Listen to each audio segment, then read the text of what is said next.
ए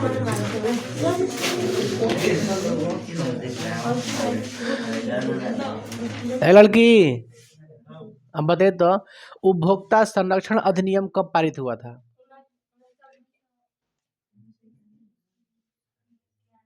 दुर्गा कल आप आई थी? 24 दिसंबर 1986 को। विश्व उपभोक्ता दिवस कब मनाया जाता है? राष्ट्रीय उपभोक्ता दिवस कब मनाया जाता है? बताइए तो उपभोक्ता जागरूकता आंदोलन की शुरुआत कहाँ से हुई थी? हुई थी ना बाबू? कल लिखे थे ना हम लोग। अच्छा, आज हम लोग देखेंगे कि उपभोक्ता, जो मान लीजिए कोई उपभोक्ता है, उसको कोई सामान खराब मिल गया तो उसके लिए शिकायत कहाँ कर सकता है? माने उपभोक्ता जो बड़ा बड़ा अपना बिजनेस चला रहा है और कोई सामान अगर खरीद रहा है तो उसको अगर कोई परेशानी है तो शिकायत कहाँ करेगा? मान लीजिए कुछ पैसा उसका लॉस हो गया, लाख, 1.5 लाख, 5 लाख, 10 लाख, 1 करोड़, इस तरह से पैसा लॉस है, तो शिकायत कहाँ कहाँ जाके कर सकता है? तो शिकायत के लिए कुछ संस्था बनाई गई है।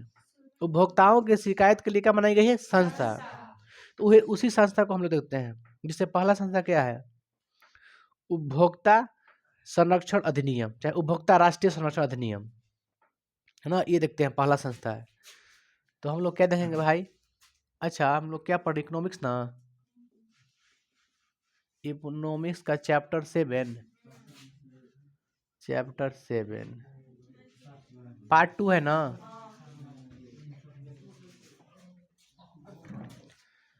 उपभोक्ता के शिकायत के लिए संस्था है ना।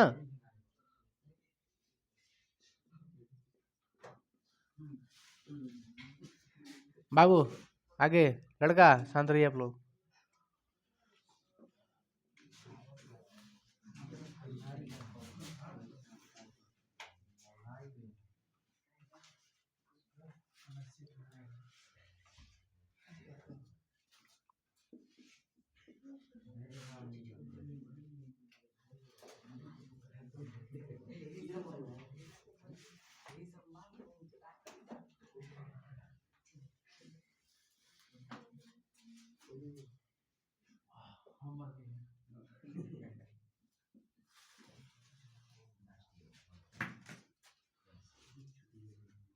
लिख सकते हैं संरक्षण, संरक्षण लिख सकते हैं, मतलब सुरक्षित रखने के लिए।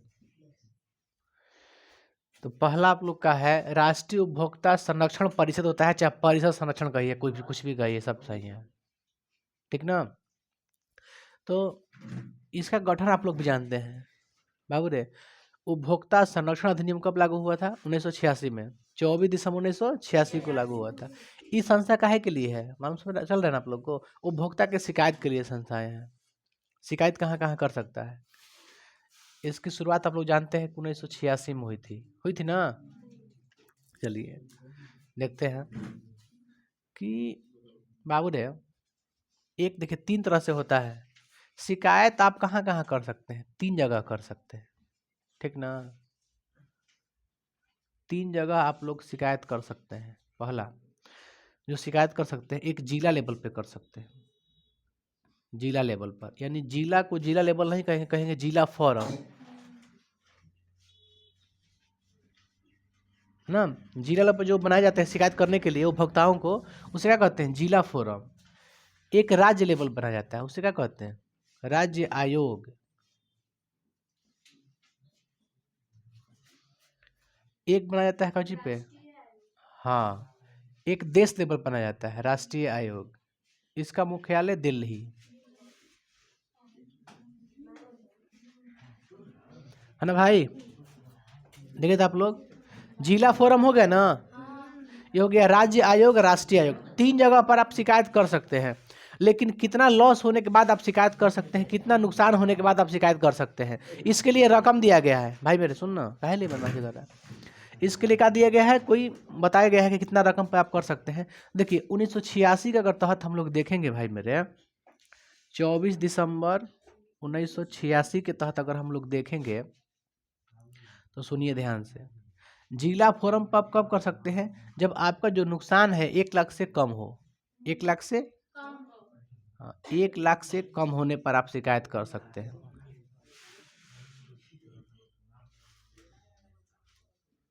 1 लाख से कम। 1 लाख से अधिक होने पर आप कहाँ शिकायत करेंगे? राज्य पर। 1 लाख से अधिक,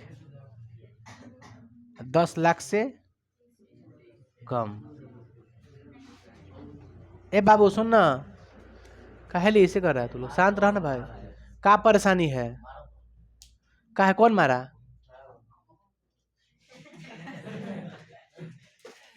हंस मत, हंसने वाली बात नहीं। उसको मार रहा हंसने वाला बात है?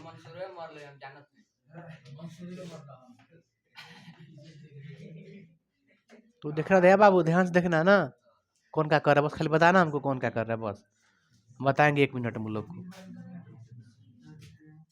देखो, 1 लाख से अधिक, 10 लाख से कम अगर नुकसान हुआ हो तो उसके लिए शिकायत कहाँ कर सकते हैं? राज्य आयोग के पास कर सकते हैं। और 10 लाख से अधिक होगा तो किसके पास कीजिएगा?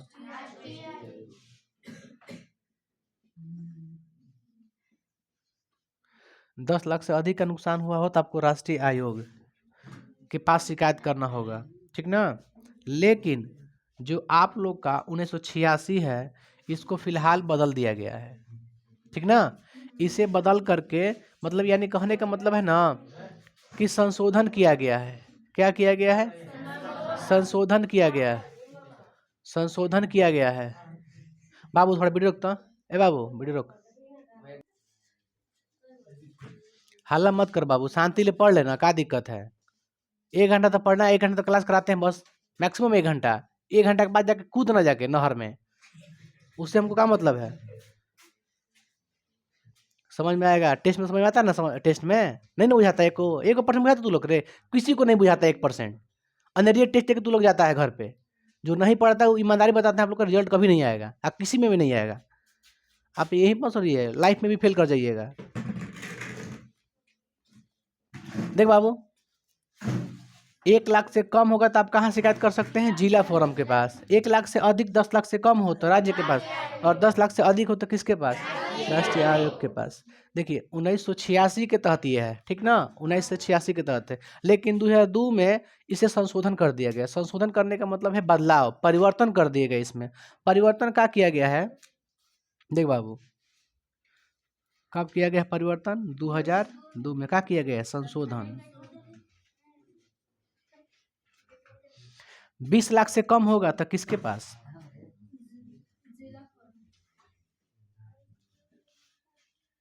20 लाख से कम के लिए जिला फोरम के पास आप शिकायत कर सकते हैं। अब सोच के देखिए, 20 लाख से अधिक, 20 लाख से अधिक होगा तो किसके पास? 20 लाख से अधिक और 1 करोड़ से कम। समझे ना? 1 करोड़ से अगर नीचे रहेगा तो किसके पास कर सकते हैं हम लोग? राज्य आयोग के पास। यहाँ पे क्या होना चाहिए बताइए तो? 1 करोड़ से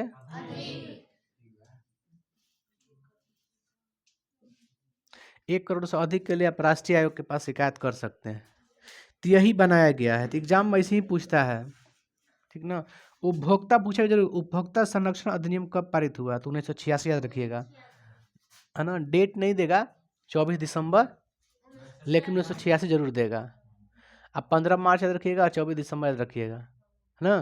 15 मार्च पूछता है। तो 1 करोड़ से अधिक होगा।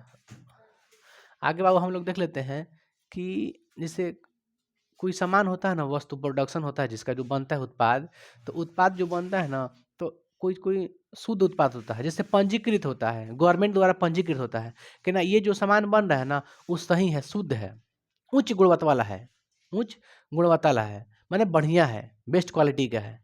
तो उसके लिए कुछ कुछ मार्क जारी किया जाता है ना। एक का नाम है ISI, दूसरा का नाम है BIS, ठीक ना। तो हम लोग मार्क देखेंगे। मार्क जैसे कृषि के लिए अलग मार्क आता है, जो कृषि का जब लेते हैं ना, कोई भी कृषि के लिए, कृषि का जो उत्पादन होता है, जैसे कोई खाद्य हो गया, कुछ भी सामान हो खाने वाले, जिसे उपज करने वाला चीज़, चाहे पशुपालन के लिए जो चीज़ आता है, खाने के लिए नहीं आता दाना वगैरह, तो जो बोड़ा में आता है ना, उस बोड़ा पे मार्क रहता है। चाहे सीमेंट होता है ना, सीमेंट, सीमेंट पर भी मार्क होता है, देखिएगा ध्यान से, ऐसा ऐसा मार्क होगा। ऐसे ISI ऐसे रखता है, ऐसे रहता है, एस ऐसे रहेगा, 5 लेखा रहता है। ऐसे रहता है, देखिए ना इस तरह से रहता है मार्क। ये ISI का मार्क है, यानी कि मतलब क्या है, वो बढ़िया क्वालिटी का है ना।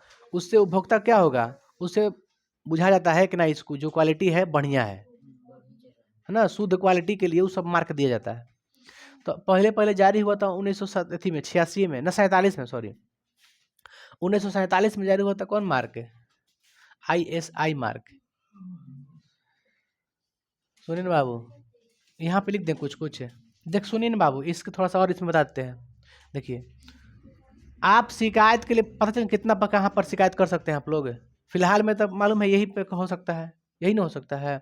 अब आप इसके हिसाब से नहीं चलिएगा, आप 2002 के हिसाब से चलिएगा, है ना, कि 20 लाख से कम होगा तो जिला फोरम के पास, 20 लाख से अधिक 1 करोड़ से कम तो राज्य के पास, 1 करोड़ से अधिक तो राष्ट्रीय आयोग के पास, यही ना है। देखिए, शिकायत आप जहाँ करिएगा तो शिकायत करने के लिए पैसा लगता है, ठीक ना। शिकायत करने के लिए लगने वाला पैसा कितना होता है? 0 रुपया। कितना? 0, एक भी पैसा नहीं लगता है।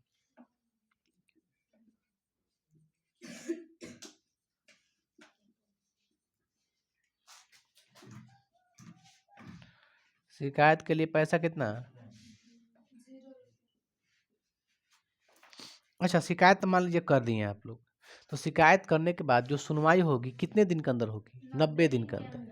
आपको नोटिस मिलता है, नोटिस मिल जाए, और नोटिस के हिसाब से क्या होगा, 90 दिन के अंदर आपकी सुनवाई कर ली जाएगी।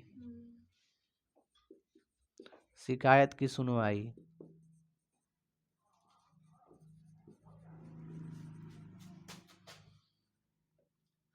नोटिस मिलने के 90 दिन बाद, यही ना, 90 दिन के अंदर, नोटिस मिलने के 90 दिन के अंदर।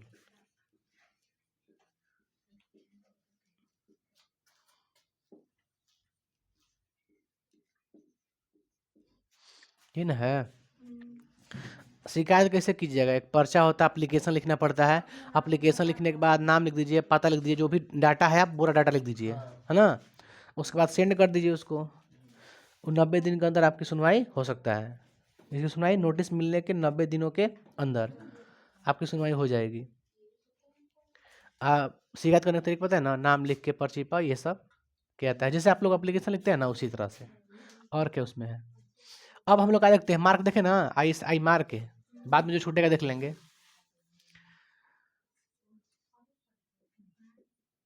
ISI मार्क,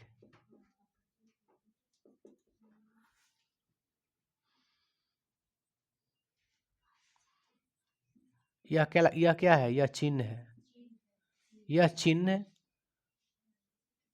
उच्च गुणवत्ता वाले उत्पाद पर लगता है।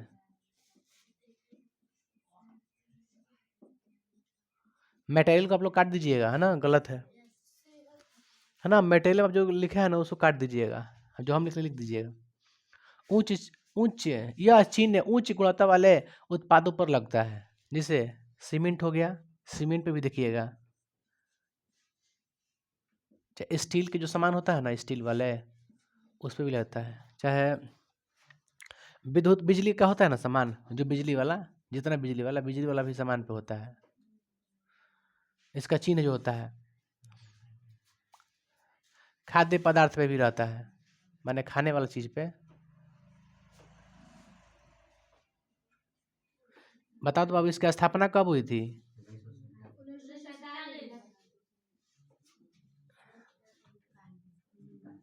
1947। मुख्यालय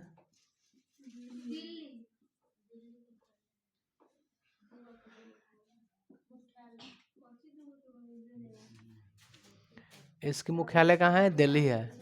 ISI मार्क, है बाबू। ISI मार्क का हम फुल फॉर्म लिख देते हैं, ठीक ना। क्या होता है आप जानते हो? इंडियन स्टैंडर्ड्स इंस्टीट्यूट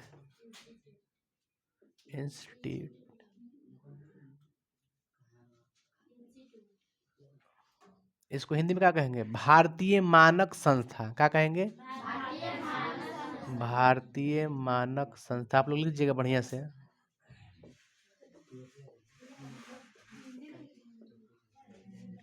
भारतीय मानक संस्था। है ना। तो जो भी उपभोक्ता होगा ना, जो सामान खरीदेगा तो मार्क देख लेता है कि मार्क है कि ना। अगर मार्क है तो बढ़िया से पंजीकृत होता है वो सामान, यानी प्रोडक्शन अच्छा कर रहा है, बढ़िया शुद्ध मटेरियल बना रहा है कोई भी, है ना। उसकी क्वालिटी क्या है, बेस्ट है एकदम है, तो वो मार्क होता है। ये सब बता दी ना, हर चीज़ पे लगभग हो जाता है, सीमेंट पर भी, स्टील पे भी, बिजली पे भी, खाद्य पदार्थ यानी खाने वाला चीज़ पर। इसकी स्थापना कब हुई थी, 1947 में, मुख्यालय दिल्ली। आईएसआई की स्थापना कब हुई, सॉरी आईएसआई का फुल फॉर्म क्या है, इंडियन स्टैंडर्ड इंस्टीट्यूशन, होता है ना, भारतीय मानक संस्था। स्थापना समझ के 47 में जब आजाद हुआ था देश, हम लोग का ऐसी रिलेट करके याद किया जाता है। 47 में मुख्यालय दिल्ली है। देखिए आईएसआई का नाम बदल के अब दूसरा रख दिया गया है। 1900 कब लगा था, 1987 में ना, 1987 में नाम इसे बदल करके BIS रख दिया गया है। इसका नाम क्या रख दिया गया है, BIS। तो अब हम लोग देख लेते हैं BIS।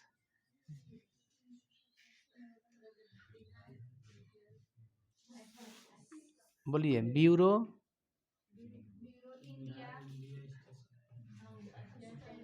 Indian standards. हिंदी में क्या कहेंगे इसे, हिंदी में क्या कहेंगे, भारतीय मानक ब्यूरो, है ना, भारतीय मानक ब्यूरो। स्थापना कब हुआ था, 1987 में हुआ था। स्थापना कब हुआ था, 1987 में हुई थी, है ना बाबू। और आगे देखिए, ये इसका नाम बदला गया था, है ना, किसका, ISI का, लिख देते हैं यहाँ पे।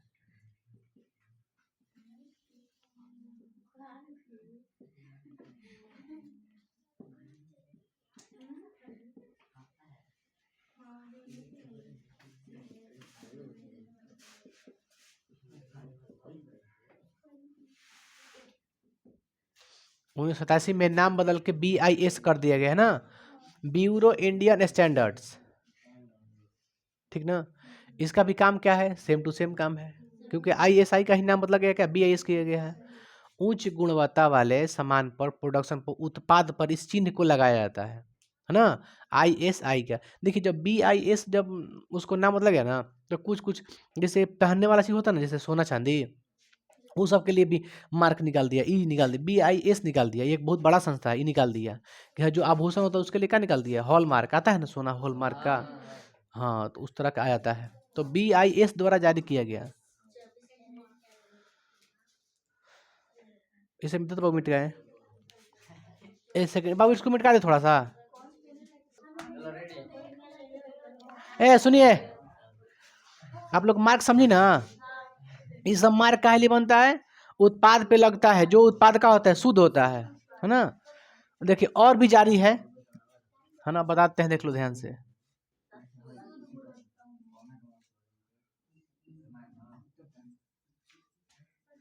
शुद्ध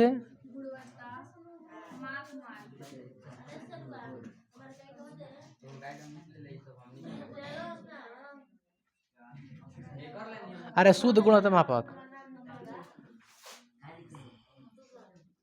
सुनिए बाबू रे,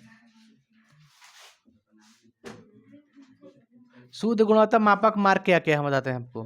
पहले पहले किसका लिखे, आभूषण का। आभूषण के लिए मार्क कौन जारी करता है, क्या जारी होता है, हॉल मार्क। जो बेस्ट क्वालिटी का होगा, शुद्ध होगा, उसका कहेंगे हॉल मार्क।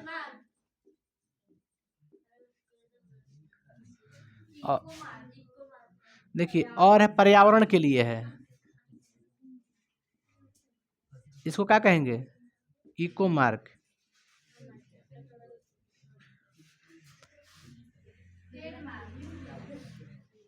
खाने वाली चीज पर, ए बाबू खाद्यान्न कैसे लिखाता है, इससे नहीं लिखाता है। खाद्यान्न के लिए क्या लगता है, ट्रेडमार्क।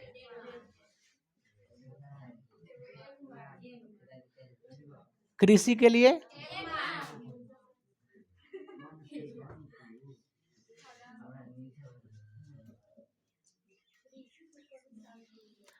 समझ में आया ना, इतना चीज है। देखिए एक आभूषण होता है ना, आभूषण है, मैंने जो सोना जो आदमी पहनता है ना, उससे बोलते हैं आभूषण, जो गहना जरूरत होता है उसके लिए हॉलमार्क, पर्यावरण के लिए इको मार्क, खाद्यान्न के लिए खाने वाली चीज पर ट्रेड मार्क, कृषि के लिए एक मार्क। अलग अलग नाम है ना। तो देखिए कृषि के लिए देखिए ये सब पूछेगा ना एग्जाम में, ठीक ना, जो पूछे बता रहे हैं। हॉलमार्क पूछता है, हॉलमार्क पूछेगा आपसे, है ना। एक हो सकता है कि खाद्यान्न वाला पूछ ले, बाकी पूछा है ना, तो इसको याद कर लीजिएगा पूरा का, नहीं तो ये बहुत आगे काम करेगा ये चैप्टर, है ना, ये आगे जॉब में काम करेगा बाबू। BIS की स्थापना कब हुई थी? 1987 में। हालांकि स्थापना नहीं हुई थी, बल्कि क्या हुई थी, बदलाव, नाम चेंजिंग हुआ था। ISI का नाम क्या हो गया था? BIS, ब्यूरो इंडियन स्टैंडर्ड्स, भारतीय मानक ब्यूरो, भारतीय मानक संस्था। हाँ अभी अभी है, अभी कार्यरत है, ठीक ना। एक मार्क हो गया आप लोग का ट्रेड मार्क, इको मार्क और हॉल मार्क। पर्यावरण के लिए इको मार्क, खाद्यान्न के लिए ट्रेड मार्क, कृषि के लिए एक मार्क, इसको याद रखिएगा ना। ये सब आपको मिल जाएगा, इमेज इसका मिल जाएगा, गूगल पर खोजिएगा तो मिल जाएगा इमेज, एक मार्क कैसा होता है ना। ISI का मार्क बताए ना, इसी रहता है, ठीक ना। बाबू रे अब सब्जेक्टिव रह गया क्वेश्चन, आप लोग लिख देते हैं, पहले ऑब्जेक्टिव पूछ लें, उसके बाद सब्जेक्टिव लिख देंगे। चलिए लिख देते हैं बाबू, सुनिए, VVI जो एग्जाम में आने वाले हैं, सब्जेक्टिव हम लिख लेते हैं 5 नंबर का, ठीक ना। उधर बाबू मटेरियल बाबू, बाबू उधर तो कॉपी है, वो सब क्या दिख रहा है। आप लोग क्वेश्चन लिख लीजिएगा ना, उसका आंसर आप लोग खुद से लिख के लाइएगा, हम चेक करेंगे।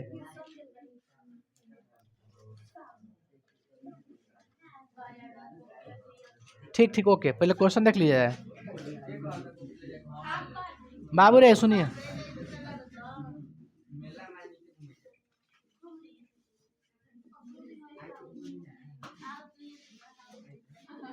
देख बाबू, जो 5 नंबर का क्वेश्चन याद कर लेता है ना, तो उसमें से छोटा मोटा क्वेश्चन बना लेगा, लघु उत्तरीय प्रश्न ना का बन जाता है।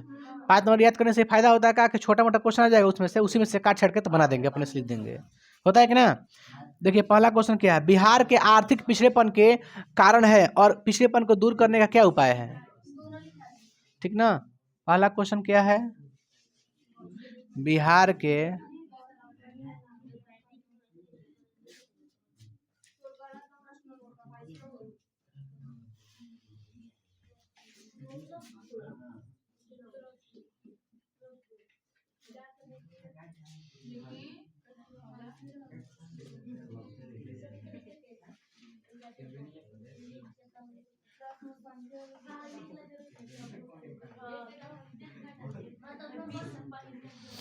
हो गया ना पहला क्वेश्चन है, बात ना बाबू। देखो ध्यान से क्वेश्चन, बिहार के आर्थिक पिछड़ेपन के कारण को दूर करने का उपाय लिखे, यही ना है। ये सब क्वेश्चन एग्जाम में पूछेगा आप लोग से। राष्ट्रीय आय क्या है, राष्ट्रीय आय क्या है, ठीक ना, और उसकी गणना की विधियां बताएं।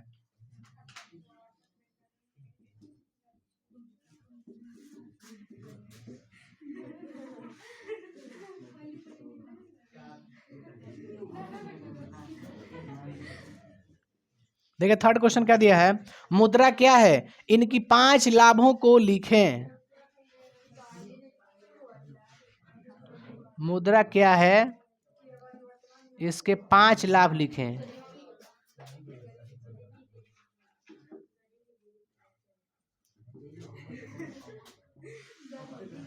फोर नंबर क्वेश्चन, वस्तु विनिमय प्रणाली के कठिनाइयों को वर्णन करें।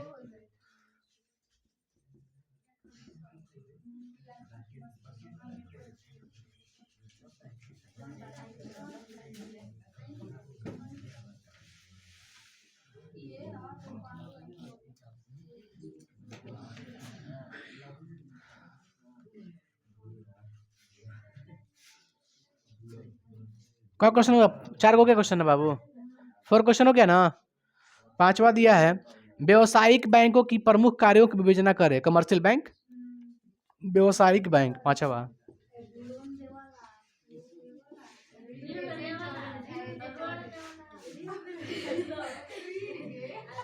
ए शांत रहिए,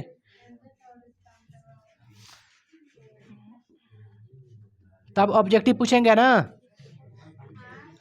फिर ऑब्जेक्टिव पूछेंगे।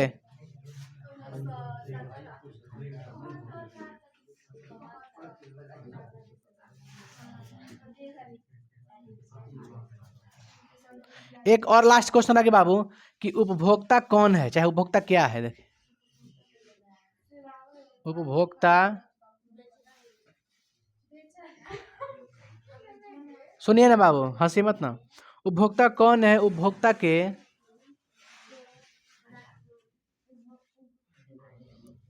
कौन कौन अधिकार है।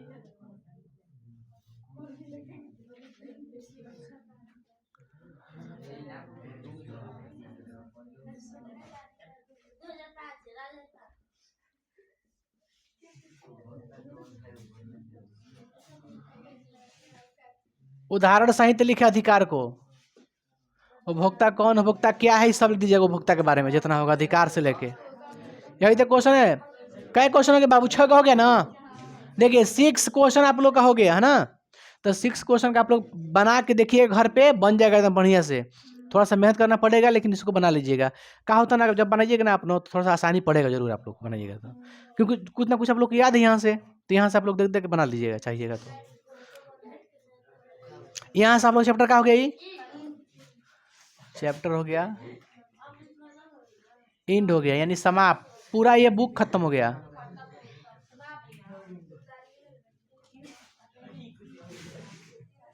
है ना, हो गया चैप्टर खत्म ना।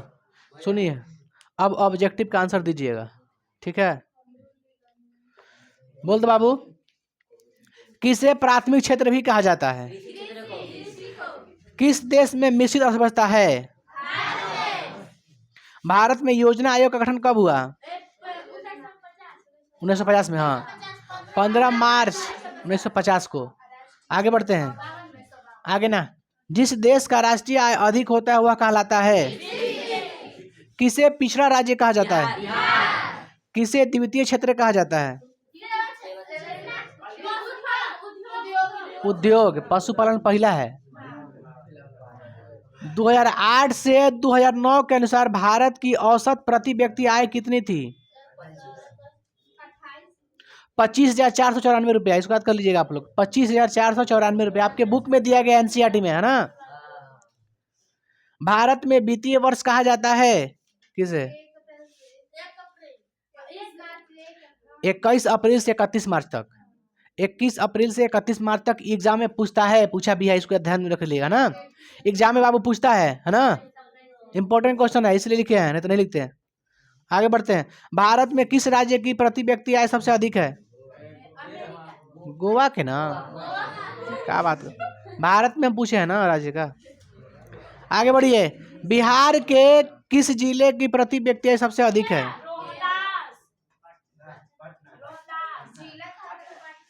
पटना होगा सबसे कम, पटना सबसे अधिक मिलता है वेतन, है ना। गैर संस्थागत बाबूरे, गैर संस्थागत वित्त प्रदान करने वाले सबसे लोकप्रिय साधन क्या है? गैर संस्थागत वित्त प्रदान करने वाला सबसे लोकप्रिय साधन क्या है? संस्थागत नहीं, असंगठित, व्यापारी। व्यापारी दिया है, सेठ सबका इसी में आता है। भारत का केंद्रीय बैंक है? बहुत अच्छा। दीर्घकालीन ऋण प्रदान करने वाली संस्था क्या है? लिखे थे भूमि विकास बैंक। भूमि विकास लास्ट पॉइंट था ये आप लोग का, उसमें का, और उसका पुराना नाम भी कुछ और था। हाँ, भूमि बंधक बैंक। दीर्घकालीन होता है, दीर्घ समय के लिए आपको लोन देता है, देता है ना। भारत की वित्तीय राजधानी क्या है? वित्तीय राजधानी मुंबई ना, वर्तमान में ना दिल्ली है।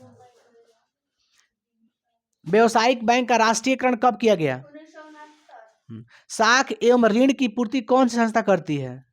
साख एवं ऋण की पूर्ति कौन सी संस्था करती है? वित्तीय संस्था। कौन? वित्तीय संस्था। कुछ कुछ पॉइंट आपको थोड़ा सा याद करना पड़ेगा, आपको तो इसमें से 95% याद होगा। आर्थिक विकास का तीसरा क्षेत्र क्या है? सेवा क्षेत्र। मानव पूंजी के प्रमुख घटक कितने हैं? मानव पूंजी के प्रमुख घटक कितने हम बताए हैं? 5। हाँ, बहुत अच्छा। कौन बीमारू राज्य नहीं है? इसका ऑप्शन रहेगा तब तो मारिएगा। हालांकि आप लोग तो मालूम है कौन कौन बीमारी राज्य होता है। कौन कौन बीमारी राज्य होता है बताइए बढ़िया से। हाँ, उत्तर प्रदेश है, उत्तर प्रदेश, तो उत्तर प्रदेश ऑप्शन में दिया है, ठीक है ना। ऐसा सीख है ना, बोला है कि कौन व्यवहार राज्य नहीं है, तो यूपी। नई आर्थिक नीति में किसे सम्मिलित किया गया है? नई आर्थिक नीति 3 होता है ना, एलपीजी, तो एलपी तो पहले ही से है, ना जी को सम्मिलित किया गया है, मतलब वैश्वीकरण को, ग्लोबलाइजेशन। तो कहा है कि नई आर्थिक नीति में किसे सम्मिलित किया गया है, तो वैश्वीकरण। हो सकता है कि तीनों ऑप्शन दे दे, बात समझिएगा। हो सकता है कि नई आर्थिक नीति में उदारीकरण, निजीकरण और वैश्वीकरण तीनों दे, लिख दे चौथा में क्या, डी, इनमें से सभी, तो क्या मारिएगा, सभी। दू गो ना दे, उदारीकरण निजीकरण ना दे, देवे खाली कौची, वैश्वीकरण, तो वैश्वीकरण मारिएगा। खाली दे उदारीकरण, उदारीकरण मारिएगा। दे निजीकरण, तो खाली निजीकरण मारिएगा, उसमें क्या दिक्कत है। लेकिन तीनों होता है ना। पार्ले समूह के थम्स अप ब्रांड को किस बहुराष्ट्रीय कंपनी ने खरीद लिया? WTO की स्थापना कब हुई थी?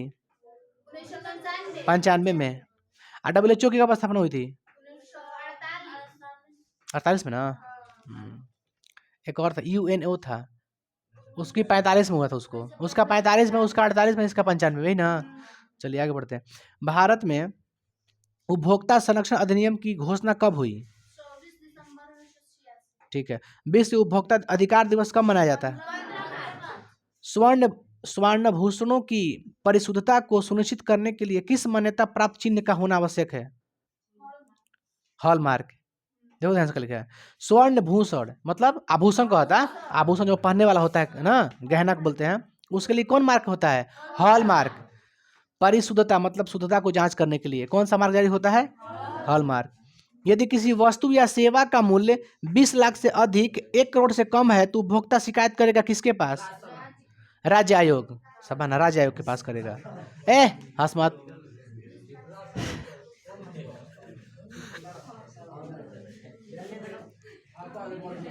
गधा। खैर बाबू, मारपीट मत करो भाई, सुनो ध्यान से ना। चलो ठीक है, सुनिए, बहुत आंसर दिया, अच्छा वो मार देगा अगर ऑप्शन आ जाएगा तो। सुनिए,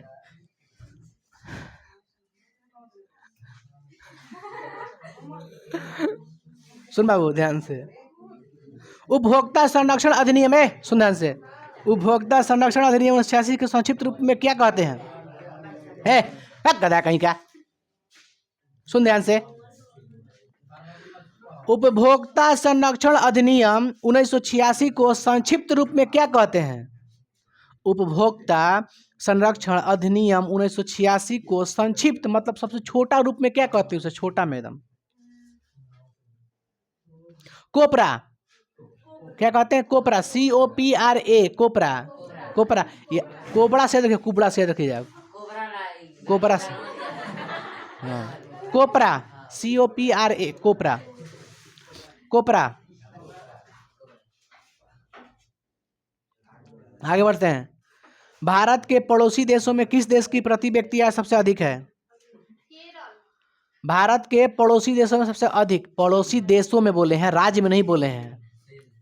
फिर से सुनिए मेरी बातों को, क्वेश्चन आंसर अच्छा से सुनिएगा ना। फिर सुनिए, भारत के पड़ोसी देशों में किस देश की प्रति व्यक्ति आय सबसे अधिक है? लिखवाए थे पूरा एकदम ऊपर से, नॉर्वे से लेके नीचे तक लिखवाए थे। और सबसे पड़ोसी देश सबसे अधिक किसका था? श्रीलंका का था। आप लोग याद नहीं, ध्यान देख लीजिएगा, दिए उसमें लिखे हैं। कितने नंबर पर था? 95, 90, ऐसे 93 था, लेकिन भारत कितना पे था? 126 पे था, और नॉर्वे नंबर 1 पे था ना।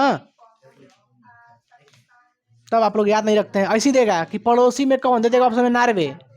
पड़ोसी में देके देखो 99 दे देगा, आप लोग नॉर्वे मार के निकल जाइए, गलती हो जाएगा आप लोग का। दे देगा पड़ोसी में किसका सबसे अधिक था, दे दीजिएगा नॉर्वे। नॉर्वे आपका पड़ोसी देश है, श्रीलंका पड़ोसी है।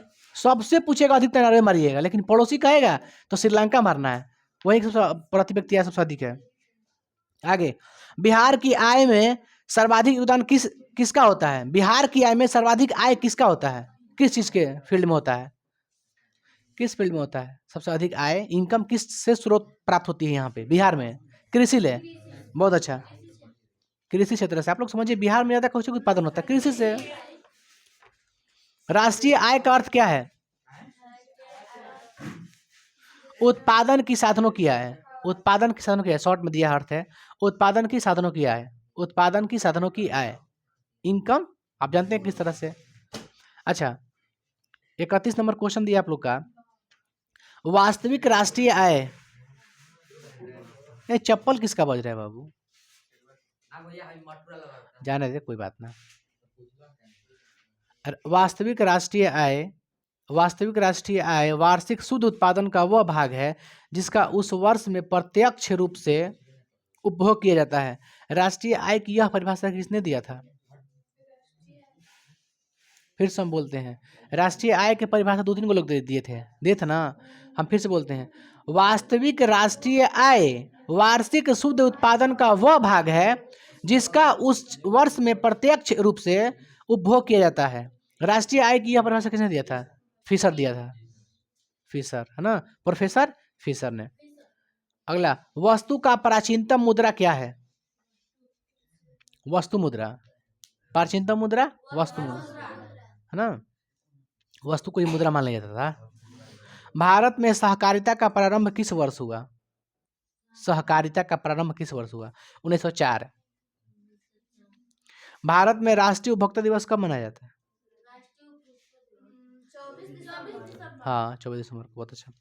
भारत में नीति आयोग की स्थापना हुई, नीति आयोग की स्थापना हुई, आप लोग इसको बात करिए, 2015 में। 2015 में नीति आयोग की स्थापना, 2015 में, याद रखिएगा इसको। नहीं आर्थिक नहीं, नीति आयोग की स्थापना 2015, याद रखिएगा। आरबीआई की स्थापना कब हुई थी? बिहार में पहला क्षेत्रीय ग्रामीण बैंक का स्थापना कब हुआ? बिहार में पहला क्षेत्रीय ग्रामीण बैंक की स्थापना कब हुआ? 1975 में। कब? 1975 में। विश्व व्यापार संगठन का मुख्यालय कहाँ है? बहुत अच्छा। भारत का सबसे छोटा रेलवे जोन कौन है?